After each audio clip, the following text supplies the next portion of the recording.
Welcome to Desi Return Diaries, Embracing Home Again, the podcast that shares personal journeys and expert insights on returning to India.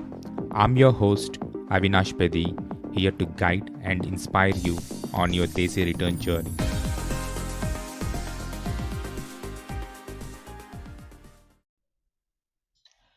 Hello everyone, welcome to another episode of Desi Return.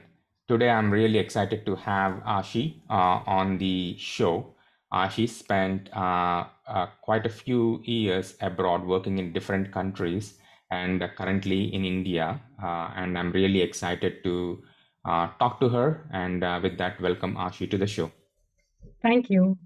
Thank you, Avinash, for having me over. Although I've been in India now for what, six years, it feels like different lives Yeah. in So that thank you for time. taking that time But to talk to us. Yeah. yeah, So why don't we get started with a little bit of your background? Maybe you can, talk a little bit on the places you have visited, what brought you back to India. I think that would be very helpful. yeah, sure. So I am born and brought up in India. I grew up in Ahmedabad, did my schooling mostly in Ahmedabad. And like back in the day, the options we had growing up was either you do engineering, MBA, or a doctor. And that's pretty much the options that were given to me as well. So obviously, engineering doctor was not something of my cup of tea. So I pursued MBA and I went to the US back in 2001 when I was all of 21. And since then, I started my career and my professional journey in the US, where I joined my drink company, the Coca-Cola, there in 2004. And with them, I think I've been blessed to work and get exposure in many different markets, doing very interesting things across the globe. So I was in the US for about 9.5 years. And with Coke, I then moved to Europe, based out of London. But I traveled, my geographical coverage was pan Europe. So I really traveled extensively across Europe, both personally and professionally. That was a really interesting stint in terms of, seeing different countries, understanding the cultures, working with different cultures within Europe itself. And again, with Coke, I think the next role came to me was in Singapore. But again, that was also a pan Asia Pacific role, which took me to a lot of different markets and introduced me to many different cultures. And unlike Europe, where there is a homogeneous sort of a cultural thing between Western Europe, Eastern Europe, Asia Pacific was a completely different ballgame where every country, like India, is very. Uh, and I think there was a junction in my life where, I was ready to, there was a personal change and I was ready to, embark upon my next destination and what would that be? And lo and behold, Coke gave me the option of, we get two options. We come back to the US to, or we can, there are options in Asia within India. And something told me that, I should take India. It was about time I go back home. Although I've never worked in India before, it's because I left India right after my undergrad. So that's what brought me back to India in 2016. So yeah, I think one of the my observation is, and I've traveled extensively, both personally and professionally, but I think when you travel countries with work, I think you really get, seeded into the culture of of that country, compared to when you travel as a tourist or when you just see, things at the surface. So that way, I think I'm very blessed to really understand the cultural nuances very closely of, whether it's Japan versus Philippines versus Indonesia versus, or whether it's, like I said, France versus, I mean, so all these countries has its own uniqueness, and that uniqueness only comes out when you work with the local people and when you are part of the team and when you are driving, businesses in those with those consumers as well. So yeah, that's really my background. Yeah. I've worked across different markets and now I'm in India for last 6 years. I moved with Coke, and then I took a switch to Herbalife, and now I am in a break right now. So enjoying my time with my daughter, and really liking to be back home. Like I said, it's been 6 years, and now it feels like I'm literally home. Yeah. While I had my ups and downs and challenges to settle in. Great. Yeah, thanks a lot, Ashi, for sharing that detailed background. So sounds really exciting that you got an opportunity to work and spend time with the different cultures, right? I think, as you said, uh, visiting is one thing, but working with the different cultures gives the different insights, different Yeah. perspectives, and appreciate the cultures more than what you would do when you visit. So, with that, you worked in the US, Europe, a little bit Asia, outside even India. So if you can compare, like from your perspective, the work culture between India versus other foreign countries, like you can start with Asia or maybe with US or Europe. Love to get your perspectives on the Indian work culture. Oh wow. I think when I first moved here, and I think there are two things to this, right? One is the developed market, and then there is developing markets, and then there are emerging markets. Now, the reason I'm saying this is when you compare to the worlds of US and Europe, I think within the countries, within those continents, there are a bit of more similarities. There are differences, but there are a lot more similarities in the way things operate because generally they are a lot more process Mhm. driven. There is a structure to things. There are, spoken, unspoken rules which everybody understands and adheres to it. There are more spoken than the unspoken. I think there could be a very the way people operate might be a bit different depending. US is more of a melting pot of different cultures itself, and Europe is a lot more nationalist in that sense. So there is a very close affinity to the country that you are working with compared to a larger continent. Mhm. When we move to India, I think India is it's a beast in itself. I mean, there are many countries within one country, right? And, and depending on which part of India you induct yourself, it's very different. And I'm saying this is because when I first moved to India, I moved to North, and I moved to Gurgaon. And that first year was like, it was actually very overwhelming. And I was being told it has a lot to do with not just India and not just FMCG in India, but it was also to do with how North exactly operates. Okay. And that so that was and now I can tell the difference because now I live in Bangalore for last 5 years and it's a lot different, right? But I think by and large, my couple of things what I observed initially was India in general runs high on emotions. Uh, we as Indians love our emotions and we love to emote in every aspect of our life, whether it's professional and personal. So, which sits very well with me because in general, I'm a very emotional person. So it kind of connects. But at workplace, you're not used to with that, right? You're not used to it, people, being loud about it. And initially, I was like, why are they all shouting? And then I realized it's not really shouting; it's that's how they express, right? So that was initially a bit of a challenge. Also, if you love chaos and if you love, uh, you know, where every day is not the same, which was, I think, when I was in Singapore for 4 years, I loved the city, but after a point, it got very monotonous because it's a very, very disciplined, process-driven country, city, and it's great. I mean, if you're looking for that, safety net and is looking for that stability, it's perfect. But that's not who I was. I do need some chaos. I do need to have some challenges, to do some sort of problem solving or some sort of firefighting, fire drills. Yeah. I got and like they say, what's what you ask for. I got more Yeah. and more when I moved to India. So for me, that was very exciting because no 2 days in India were the same. Yeah. Just when you think you have dealt with this and we can move on, let something else falls apart. So that was one of the things where in the work, generally people love to hustle here.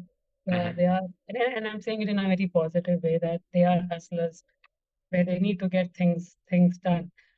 The I wouldn't say the negative, but the other aspect of it is also because, um, and this is something when you live in countries like Europe and US, and India being, historically being ruled by, then ruled, you know, Yeah. we're generally very subservient society, right? We are generally very also we have been used to hierarchy at every level in our lives.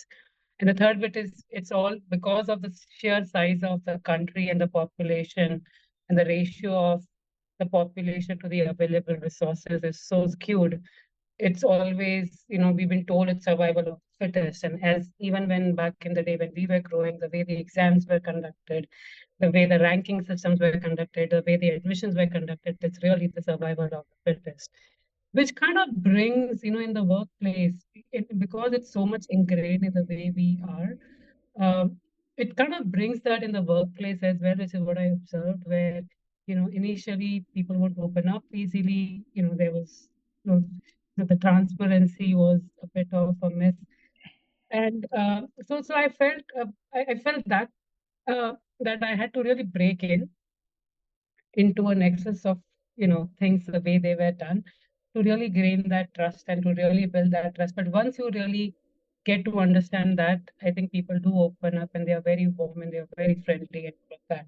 But that piece I found was very, very interesting in India, where, initially there was a lot of holding of information, whereas a lot of, you know, uh, you won't know where things are like falling because people don't want to share, and there was, there's always this tension within the peer groups in a certain sense. But I think also, by and large, one thing I can, my experience now for 6 years is, by and large, I think I'm blessed to work with well-intended people and well-intended leaders. I think the approach and the style were very different, but they were, I mean, I never had issues where, I had to question the inherent intentions.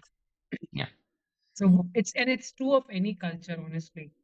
I think every culture has its own uniqueness, in the way they approach.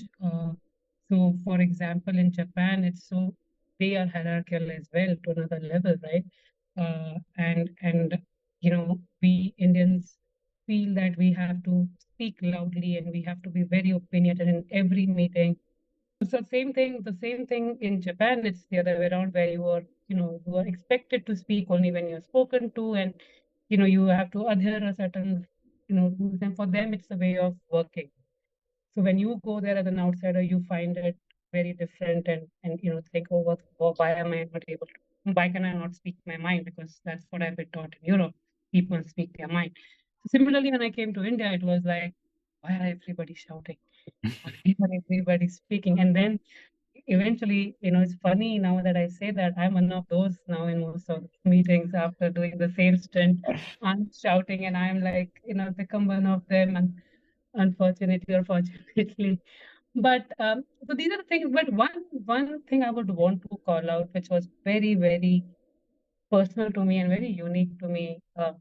All these years before I moved to India, I really didn't take this whole women empowerment and women agenda. I mean, diversity agenda, and I shouldn't say women agenda, but Yeah. diversity agenda very seriously, because I was never made to feel any different. I never. I mean, most of my colleagues were men all across the world, and it really never mattered whether I'm a woman or a man. Somebody is getting. But I think there is to be, all that attention in India that now the corporates are talking about diversity and, women empowerment. I now see why, right? I think India, in that sense, we are still a very patriarchal society by and large. I think it's changing a lot, but it's changing in pockets and changing in metros and the urbans, and it's changing at a very different levels also within the corporate.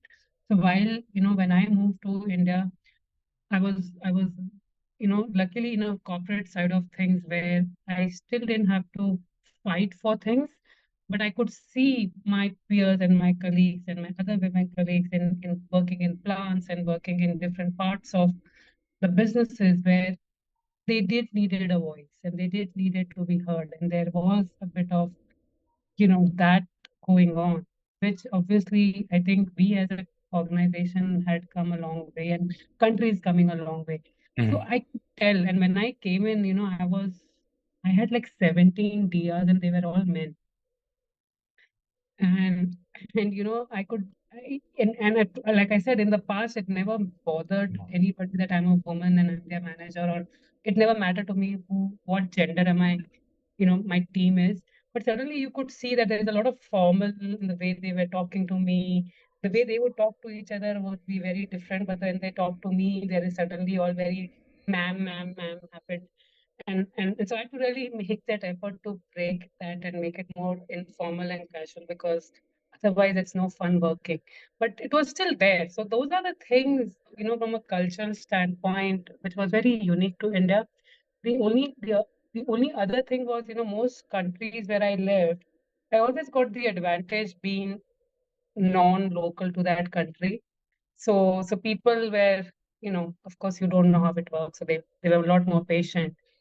In India, when I moved, it was like, आप तो यहीं के हो, आपको तो पता ही है कैसा होता है यहाँ पे. And I'm like, I really don't know कैसा होता है यहाँ पे. I've honestly never worked. You know how it works here. You are Yeah, from India just because I speak the language. But but yeah, I think for me it all worked out well. What I really enjoyed was speaking Hindi when I yeah. came back. I think that I missed when I was, not in India for all these years. So I love the fact that I could speak Hindi, and now, of course, when I moved to the sales role, I spoke Hindi, the words that, it was quintessential sales Hindi language, if you know what I mean. Yeah. So yeah, a lot of it I adapted over the period of time, which was in a good spirit. A lot of it, I think the people around me adapted, and there are certain things that were very core to me. I didn't let it change. So I still don't believe in the hierarchical system of managing or working with people, or the bureaucratic way of holding on to decisions, or it was some things that are very core to me regardless of which country I work stayed. But a lot of it I adapted to, and by and large, I think it's the reason I've survived there. And it's funny, when I moved, I think my friends had a bet in Singapore on how many months before I come back, and they all they all lost. They all lost their Yeah. bets. But yeah, I Six think years I have here, I mean, survived I think, there. yeah, definitely you have shown that, that you can work and you can do. And So the thank you. country grows on you. Like, let me tell you that. I think the country and its people grows on you, and how. I think I'm more Indian than sometimes the Indians who have lived in India for as long as they have. But so yeah, and all but these were the key things I think I observed, which were very unique to India because of the history and the culture that we come from. No, thanks for sharing. I mean, again, I think the key point there is the culture is so different from each country, and as still we are becoming like a big global nation. I mean, not only the India, like it's evolving. But thanks for highlighting some of the key, core beliefs, right? With the diversity, the reasons behind, like how we all express from an emotions, and you are able to, break some of these things and.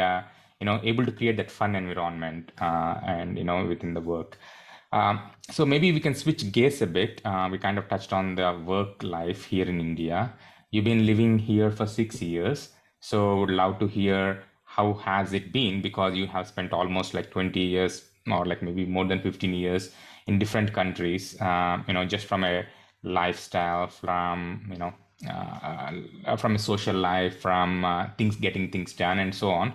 Just curious, like how has it been going on from on the non-working side living in India? Yeah, that has been they've been both interesting and challenging. I'll start with the good part of it. I think, and I was just funny. I was just talking to this friend of mine yesterday, and we were speaking of how India spoils you for services, right? Which is Yeah. now not. I mean, it's literally not existing anywhere in the world, right? So that for sure is a blessing. Just things on your phone. I mean, everything available one click away on phone is amazing. Starting from your helps and your cooks and your cleaners and your drivers, all of that. So that is very, very convenient. But of course, I think it's an art and a challenge to get work done from them itself, right? That is really the challenging part of it is, with people not showing up and then you're following up and then you have to follow up again and then you follow up again on the follow up and then finally it's like, There is yeah, no like an everything is two easy. minutes away. It's everything is everybody and everything is 2 minutes away, but nobody shows up in 2 minutes. There is no like an easy what is the saying called like a easy lunch or something. So there is something that you have to work, even you might have a lot of Exactly, service, exactly. you still have to do something. Yeah. Yeah, I mean, my first 1 year living in Gurgaon was actually tough, because I was still in that, I had still moved for the first time. It was a very new, I mean, before that, I've never been to Delhi or Gurgaon. So this whole, yes, yes means, no, or मैं 2 minute में आ रहा हूँ, and that 2 minute happens 2 hours, and they're still not there, and I've become like irritated, and I'm screaming at the plumber. All of that is happening, which is very. So that itself is a bit of a was challenge, but I think it's a small price you pay for having the comfort. I mean, that is for sure. In general, I think when it comes to social life, see, I was in a very different. I mean, I'm generally very I'm not very social in that sense. I mean, I'm very I won't call introverted, but I'm very selective in terms of people I want to hang out with and people I like to spend my time with. Otherwise, I'm very comfortable being with myself. So that was not an issue. Also, I think one of the things I miss the most moving so many countries is you could never have a stable group of friends that could be there for all your long lives for a longer period of your time. A lot of my friends in the US that I literally went to college with, and you leave them and then you make new friends in London, and you leave them and then you make new friends in Singapore, and you leave them. So you kind of get used to it knowing that eventually you are all in touch virtually, but physically you kind of miss having people around. And also I think once you reach my age, you don't want to have bigger cliques of friends, and you don't want to spend too much energy and bandwidth in trying to have a bigger group of circles. It's always these few people that you need around, and I was blessed to find those. So that was actually my social setup. I think a lot of I think India, I think when it comes to government and dealing with all the government related services where the patients really get into the testing phase. And I think that a bit is still the same Yeah. than what when I left. So in this process, I also and I learned this in a very hard way when I was in the process of adopting my daughter, and I had to go through a lot of paperwork and the way the government officers would treat you being a single mother trying to adopt. And so that bit was uh, a bit horrifying. But again, you have people like them, but then I also had set of people who helped me through those process. But the challenge is you always need to know who to reach out and who to ask help for, because that's how the Indian network works. And if you're like me, where networking is not the core strength, then it becomes challenging, because then you have to know people who knows people, and then they will help you and they connect you, and then you have to join the dots. I think so. That whole experience of going through the adoption process, the paperwork, getting my daughter's passport, and I had to literally use social media in and try to create a you know uh, what do you call a viral Action like action okay. to get the attention to get solve my problem. It was literally stuck there. So that bit was it is still tough. right? But like the thing with India is, if there is a loophole, there is somebody who knows how to, if there is a process, there is a loophole, and if somebody knows how to pass the loopholes, you just need to know this somebody, and I think that's the key. So that way, I think, I mean, again, right now, I think one of the biggest factors where the way I'm living right now is I have an infrastructure that is pretty much settled, right? I have a nanny, I have a helper who comes and cooks and cleans, and there is a driver, and only here you can expect that to happen in this seamless fashion. Of course, now we have these teething issues every few days and every few weeks, but otherwise it's pretty settled. I also must say that before I went through this adoption process, I was very skeptical about, and I was not only on my own, but people had scared me that in India people are not very open to this, and you would have to deal with a lot of outside of the government, day-to-day life, Yeah. in the schools and all of that. But honestly, I didn't touch wood, didn't experience any of this. Also, having my family support in the whole process was the biggest blessing. But like today also, and maybe because I'm also living in a very cosmopolitan city like Bangalore, where there are people from all walks of life. But today when I do sensitize the teachers in my daughter's school that this is her background. So when you talk about family tree, and when you talk about it, be sensitive and all of that. But by and large, I feel now we are pretty much embedded. Me and my daughter have been well settled and embedded into the ways of living. So if anybody, I mean, to your viewers, if anybody is really skeptical about going through this process or journey, I would say don't worry. I think India has come a long way. Yes, unfortunately, the bureaucratic process with the government, you will still have to go through it. It is still going to be a harrowing experience from that perspective. But once you are past all the paperwork phase, I think you're going to be fine. I mean, the world has a very different picture of India where it's very conservative. Women are supposed to be doing this, and it's so patriarchal, and you can't, live single, and you can't be this, and you can't be that. It's actually not true. It's very, very open and accepting. We have become a lot more open and accepting as a culture, and I can say this from my experience. So yeah, I think overall, personally, yes, personally has been more challenging than professionally, moving back to India. Just here, where, like I said, losing friends, but it's been equally rewarding given the fact that I could have my daughter, and the help that I got in raising my daughter, especially during COVID. If Yeah. this was any other country, I don't know what I would have done. But here, I think eventually people come around to help. I think that is for sure. You will have all sorts of people across, but uh, if you ask, you do have to ask, and you do have to really filter some of the drama that people make about helping. But if you ask, they help. Okay.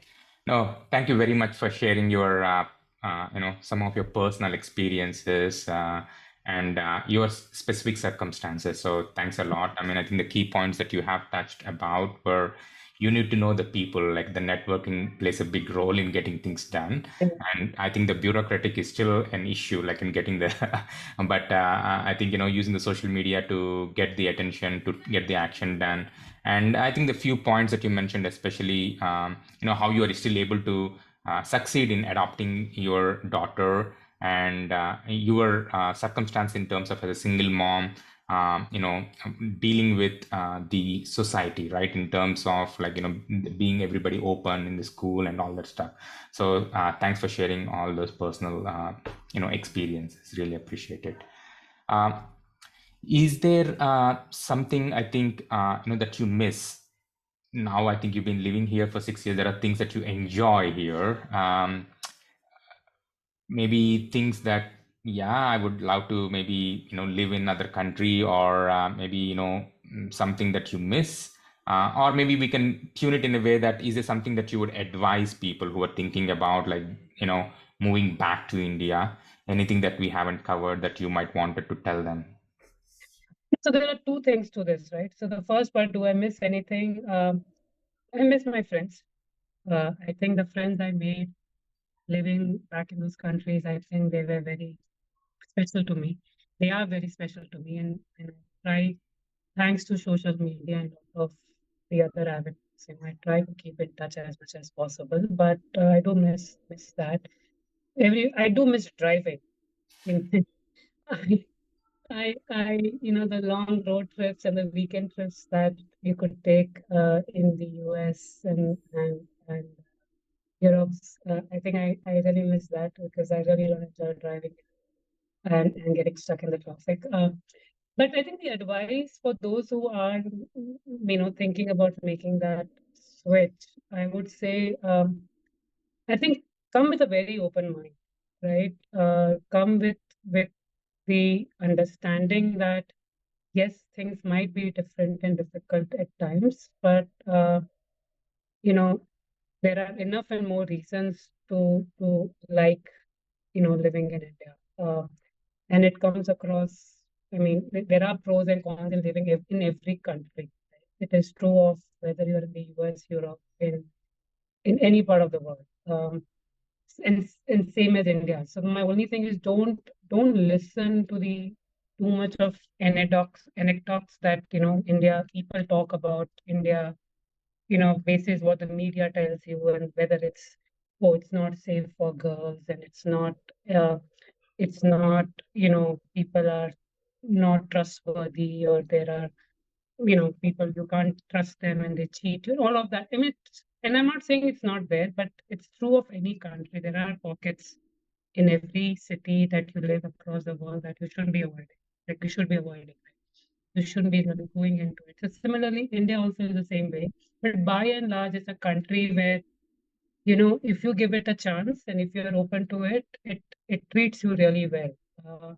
It has, uh, its own beauty in its madness. It has, if you're looking for challenge, it has enough. If you're looking for emotions, it has enough. If you're looking for even stability, depending on which city you live, it has enough. It has that, you can really, if given the fact that you have so much of help around, you actually, if you manage well, you can spend good bit of time on yourself, on your health, your fitness, or in your sports, or doing things that you like, because you are not spending your weekends vacuuming and doing groceries and running errands and trying to figure out what to cook for next 1 week.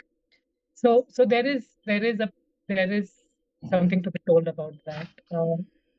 And I think I personally believe, especially if you have kids, raise them in countries like India, give them an exposure even for a few years in a country like India, because it really makes them, lack of a better word, street smart. It kind of helps them think off their feet faster. It helps them, learn about human values and emotions by exposing to very different kind of people. Because it's one of the most heterogeneous country I've ever lived, in the sense of uh, the sheer kind of people. In, like I said, every state is so unique, and within the state, every city is so unique, right? So I would definitely, given, if your professional setup is supporting you, do give a chance, to use this opportunity to move to India, because it's worth it, especially now, because India is going through so much of change. I think from the time I lived, and I think that was the other challenge I had, because my idea of India was frozen in 2001. And in between, I had only visited a couple of times, and that visits were like very short and with the family. So when I moved here, a lot of my reference of things, and still date, a lot of the reference of things I had is back from that time. But India has grown. India only knows how to take leaps. It doesn't, with US, people take steps, right? US had gone through that Nokia to BlackBerry to Apple to Samsung sort of a journey. India only knew Nokia, and then they switched, jumped directly to Apple. There was, so they only take these, India takes leaps, which means it's so much more exciting, because, the things, the technology, the the pace with which people are moving, the entrepreneurship spirit, which is such an amazing thing for the consumers because everybody wants to create something, everybody wants to innovate something, whether it's in the restaurant space, whether it's in the movie space, whether it's in the content space, in the technology space. So it's just so much more exciting to be in India this time of this phase of what India is going through. Yeah, that's great. I think you kind of touched about it. Is there anything that you want to expand a bit? I think especially you living in Bangalore, especially on the entrepreneur side, right? I think especially in the past, I mean, definitely you see a lot of the people graduating from IITs, IIMs, joining like these big companies or going abroad. I believe things have changed, but from your Yeah, yeah. experience, especially working in the corporate world and spending time in Bangalore, would love to hear your thoughts in terms of why is it like to your statement. There's a lot happening in India right now, and why is it a good time to be part of that exciting journey? So yeah, I'd love to hear from that on that. I think so. You rightly said. I think, as I said in the beginning of this call, when I was growing up, the options we had was the mainstream options we had was you're either a doctor, you're an engineer, or an MBA, right? If you want to do anything beyond your graduation, or even your graduation was BCom, BA, and BSc, and even there was hierarchy, right? I mean, I remember when I told my parents I don't want to take science and commerce, there was a whole commotion in the house. You're taking commerce, what's wrong with you? And if, God forbid, if I would have told arts, so it would have been assumed that I'm going to do home science and sit at home.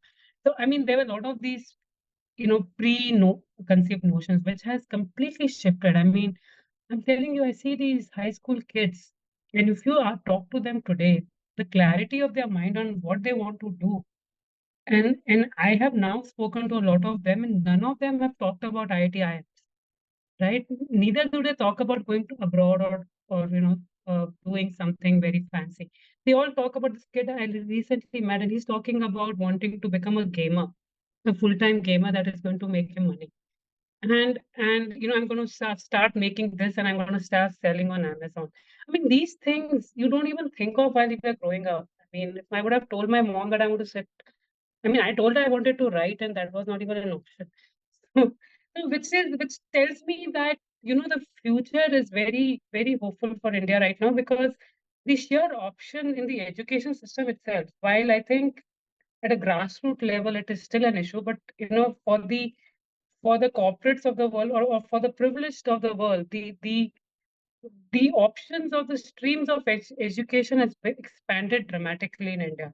There is what we used to call erstwhile mainstream is the mainstream definition has changed. People take creative arts, Yeah. they take fashion, they took media, they take content has become such a big deal right now.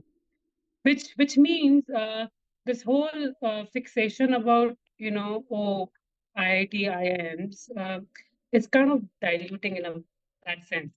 I mean, last couple of months, I've been working with a lot of these startups in India.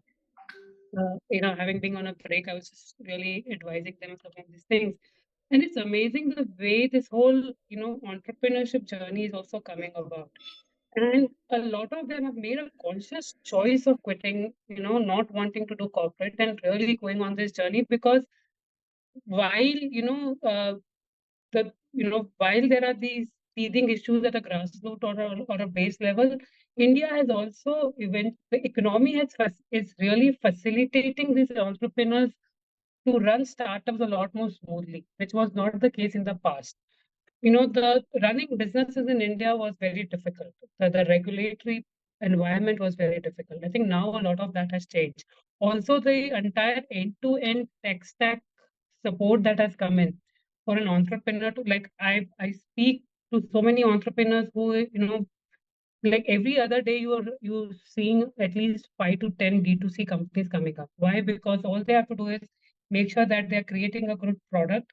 The back end, the tech stack that is required to run their sites, to do their logistics, it's all easily available, right? So if you have the right vision, you have the right brand, and you have the right execution strategy, I think India is really the right place to do your startups because right now and also the access to funds. I think India, while it's a little behind than the US in terms of the startup investments, but and now, of course, we are seeing this funding winter coming in. But I think the last 4 or 5 years, India has opened up to this whole venture capital, the angel investing. It's getting there where it's becoming more and more formalized, which is great because it only tells that there is a lot more patience and appetite for entrepreneurs in India, which gives as a if that is the thing, then the kids have a lot more options in what they are thinking beyond the traditional IIM routes. So which is why I said it's a very interesting times to live. I mean, I don't even bother thinking about what I want or what I hope for my daughter to do, because I have no clear vision of what is out there possible, because I am so limited to my exposure to world, right? So I can't, and I'm very excited about that. I'm very excited when my daughter grows up to see what options she gets if this is what it is today.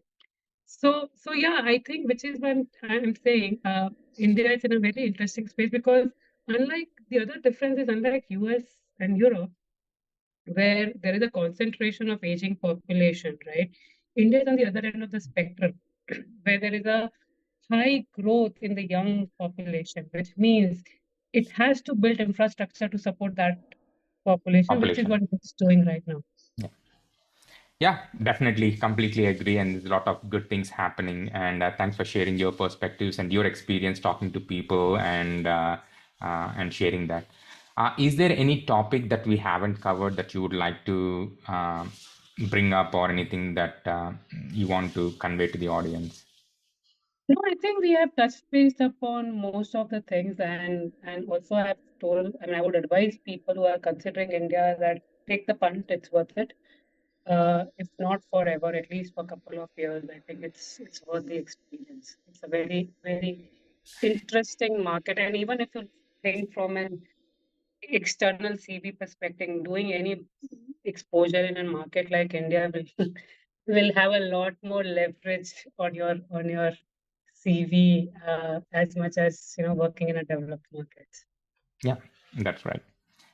Yeah, thanks a lot. So we'll just move on to quickly, like a rapid four, just quick answers on the questions. What's the surprise thing for you after returning to India? Oh yeah, I'll give you. It's not a rapid. It's quickly one thing. I think my first week into India, I was in Gurgaon, and there was a car ahead of me which had a bumper sticker. Uh, जगह मिलने पे side दी जाएगी, कृपा गोली ना चलाएं. So that was like, oh, okay, Yeah. goli. That was quite like interesting that people could even write that. Yeah. What's your favorite travel destination in India? Oh, favorite travel, Bombay. Cool. And the best part of living in India? Best part of being closer to family. And your favorite dish in India? Oh, bhel puri, pani puri, all street foods. Aust- Bhel puri, yeah. pani puri, bhel puri, any day, any day. Cool. Yeah. That's great. So that's all we have. Once again, thank you very much for taking the Thank you, time and Avinash. It was sharing fun. your insights and your experience, living in multiple countries and living in India for 6 years. I think this is very helpful to our audience. Thank you very much. Thank you, Avinash. It was really fun. Thank you for taking me back to the memory lane. Like I said, I almost forgot I was out for Yeah, that long. cool. Thank you all for joining us on this insightful journey of Desi Return. If you enjoyed this episode and want to explore more stories and expert advice, make sure to subscribe and hit the notification bell.